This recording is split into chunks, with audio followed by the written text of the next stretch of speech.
In 1972, a shocking study emerged, claiming that between 35,000 and 65,000 years ago, a genetic bottleneck occurred in humans. This meant that something had caused such a drastic reduction in the human population that it extensively limited our current genetic diversity. At that time, no one had a clear idea of what this something could have been, but during the 1990s, scientists began to link it to a massive volcano that erupted 74,000 years ago, Lake Toba. The hypothesis was that this eruption, which took place in Indonesia, was so violent that it had a catastrophic effect on humans. It was estimated to have had an explosive power 10,000 times greater than the eruption of Mount St. Helens, leading to the devastation of local areas and causing severe climate change that pushed humans to the brink of extinction, leaving only between 3,000 and 10,000 surviving individuals. For a long time, this hypothesis was solid and was the main belief about what had caused our reduction in genetic diversity. However, in recent times, there has been a growing consensus that the Lake Toba eruption did not have such a profound impact on humanity. An important argument is that while some populations were undoubtedly affected, other groups living quite close to the volcano itself seem to have persisted, raising doubts about how deadly this eruption really was. Moreover, more recent models show that its climate impacts were probably not as drastic as originally thought, and do not align well with a population decline. This virtually dismantled the notion of the bottleneck, and some even believe it never occurred, citing that DNA research from the 1970s was far from perfect and is considered outdated by today's standards. With the so-called death of the Lake Toba catastrophe idea, the popularity and discussion about human bottlenecks practically ceased until the end of 2023. In 2023, a much more advanced study conducted by anthropologists found a severe evolutionary bottleneck that appears to have occurred between 800,000 and 900,000 years ago during the Cambrian stage of the Pleistocene. Naturally, because this happened over 300,000 years ago, the affected population was not composed of modern humans, as we had not yet evolved. Instead, it involved an ancestral line of primitive humans. The discovery was made by analyzing more than 3,000 genomes of modern humans, allowing scientists to take a look into the past, so to speak, revealing that this great extinction left a surviving population of just 1,280 individuals. This means humanity saw the extinction of 98.7% of the entire population.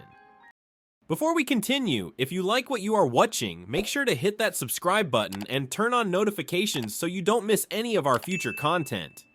It really helps support the channel and keeps us bringing you more quality content videos like this one. Now, let's get back to it.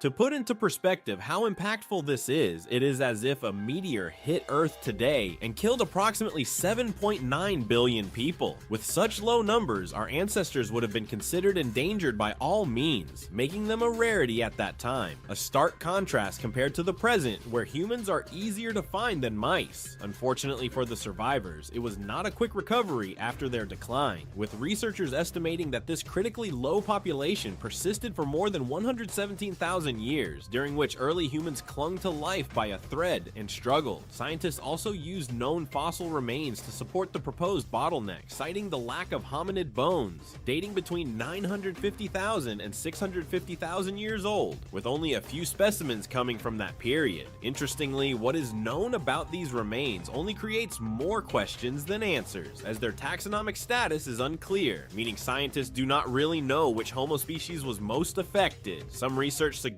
that we can rule out Homo antecessor due to skull comparisons, and that the mysterious species in question was more similar to Homo heidelbergensis, the archaic human species considered the last common ancestor between Neanderthals and modern humans.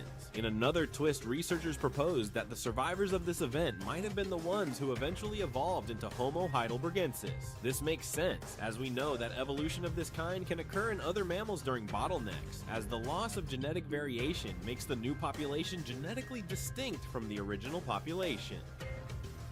Extinction events in general can play a huge role in evolution, pushing survivors to adapt or die.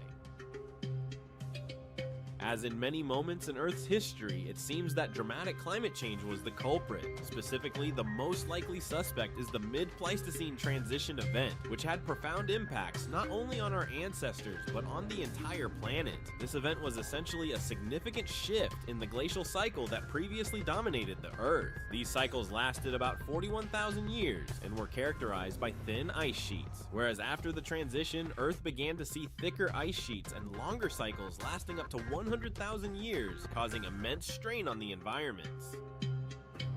It is thought that a gradual decline in carbon dioxide and a reduction in regolith triggered this shift between 1.25 and 0.7 million years ago. Despite being generally considered a major event, it was characterized by numerous acute events scattered throughout, one of which is known as the 0.9 million year event. For now, this exact moment within the transition is the scientists' best bet on what specifically wiped out many early human populations, as it was the coldest point during the entire transition, and saw the formation of drier conditions in Africa and Eurasia. This would have drastically changed the landscape and affected many animals living alongside our ancestors, making hunting a challenging task.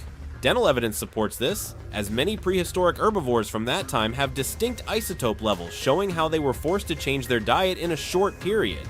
This means that not only did early humans struggle, but they also simply had it worse than most. One reason behind this could have been their lack of control over fire. According to researchers, very few fire sites from the 0.9 million year event are currently known, which could indicate that our ancestors were not as technologically advanced as they needed to be to withstand the cold. This lack of control over fire is also the main belief as to why early humans suffered for so long, with survivors only being able to recover after fire became more common. Once fire mastery was achieved, early humans apparently thrived at great speed, as it is estimated that by 83,000 years ago, the number of archaic humans had increased by more than 2,000%, a great recovery story. It is also possible that the lack of other technologies such as clothing played a role both in the original extinction and in the subsequent recovery. Surprisingly, despite the damage endured by ancient humans, some animals were more unfortunate, going extinct entirely, including different types of pumas, meganon, and xenos. Meanwhile, in the waters, things were no better, with a separate study finding that this event eradicated more than 100 different marine species, a testament to how relatively fortunate we were.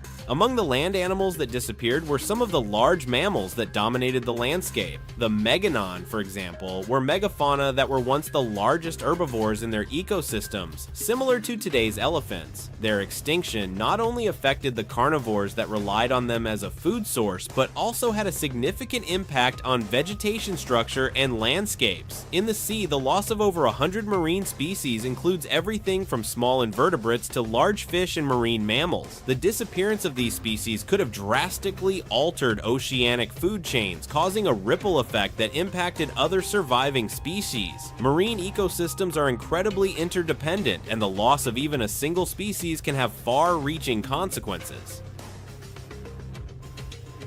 Additionally, the mass extinction of so many species highlights the relative resilience of early humans.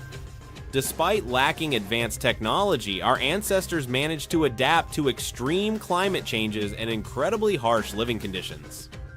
This contrasts with the fate of many animals, which could not cope with the rapid changes in their environment. Another interesting point is how the extinction of certain predators and large herbivores might have indirectly benefited humans. With less competition and fewer dangers in their environment, early humans might have found it easier to survive and thrive, though in extremely reduced numbers. This phenomenon also underscores human capacity for innovation and adaptation. As climatic and environmental conditions changed, early humans developed new tools and survival techniques, such as clothing and more efficient shelter construction. These innovations not only allowed them to survive, but also laid the groundwork for the future development of advanced civilizations. The story of these mass extinctions and human survival is a powerful reminder of the fragility and resilience of life on Earth and how catastrophic events can shape the course of evolution and history. Naturally, there is a lot of controversy around this idea. Some people deny the hypothesis entirely, while others disagree on whether the climate was the culprit or if the proposed timings are incorrect. Some even think that there was no extinction event at all, with their hypothesis being that something more random, such as a genetic mutation, occurred, which could have given a significant advantage to one population over the others. Even the scientists who wrote the paper have said that more research is needed to confirm the accuracy of their bottleneck suggestion. Fortunately, since 2023, more research has been conducted and the results have resolved some questions and created others. An independent team found that although the bottleneck likely did occur, it might have taken place earlier than originally thought, occurring over 1 million years ago. If this is true, it would show that the 0.9 million year event was not the main culprit for the near extinction of our ancestors. However, another study supports the original paper and its timings, though they disagree that the cold was the sole culprit. This third study proposed that although the climate was the trigger, the real secret behind the bottleneck was a massive migration out of Africa. As the temperature dropped and Africa became more arid, the savannas began to expand across most of the continent, pushing early humans out of their homeland. Ironically, in a case of a double-edged sword, they were able to migrate successfully thanks to land routes that emerged as the ice sheets grew and water levels dropped. But on the other hand, almost no one survived the journey due to the brutal, almost universal conditions, which included a severe lack of fresh water. An interesting fact is that the migration routes opened during these periods of extreme cold could have been similar to the Bering Strait, which allowed the migration of humans into the Americas thousands of years later. The interaction of early humans with these new and difficult environments likely forced rapid adaptations, which could have accelerated the evolution of key technologies such as advanced tools and eventually fire mastery. All this discussion has driven a lot of new research. Hopefully, in the near future, we will be able to clarify all these discrepancies and finally solve the mystery behind our ancestors' narrow brush with death. But that's all for today. If you liked the video, don't forget to subscribe and leave your like to encourage me to bring more content. See you soon in the next video.